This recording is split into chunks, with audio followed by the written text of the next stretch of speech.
అఖండ జ్యోతి ఒక్కసారి వచ్చావు నువ్వు అన్నట్టుగా రావటం అఖండ జ్యోతి అనంతమైన వెలుగు సృష్టికి మూలం. అప్పుడు లోకాధిపతులు లోకస్తులు అందరూ పోయినా కూడా ఆ జ్యోతి మిగులుద్ది.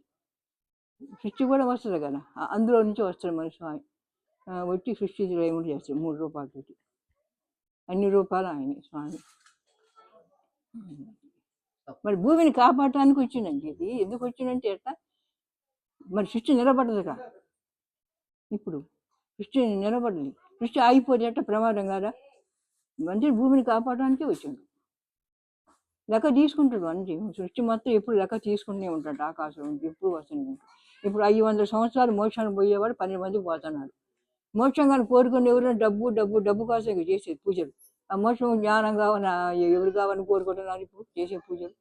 కోరికలు ఒక కోరిక తీరు, ఇంకో కోరిక కోరుతారు, ఇంకో కోరికలు అంటబడి అసలే భగవంతుడు దూరంగా పోతారు. అది స్వామి చెప్పి మాకైతే ఇదేనండి. దూరంగా పారిపోతున్నారు. కోరిక తీరు, ఇంకో కోరిక ఇంటి కోరికలు కోరుకో జ్ఞానం మోక్షం కావాలనుకునే మనిషి అసలు ఎక్కడ తీరు. చాలా తక్కువ ఉంది ఇది ఎక్కడో. కానీ నాకు జ్ఞానం కావాలి, దేవుడు దర్శనం కావాలి, ఎవరు కోరుతున్నారు అసలు? జ్ఞానాన్ని దేవుడు దర్శనం కావాలి అనేవాడు ఎవరు ఉన్నారు అసలు? ఎవరున్నారు దేవుడు దర్శనం కావాలని కోరుకునే మనిషి ఎవరు? మరి నిలబడి చూసి మోక్షం కావాలని కోరుకునే ఎవరున్నారు? ఎవరు ఉండరు.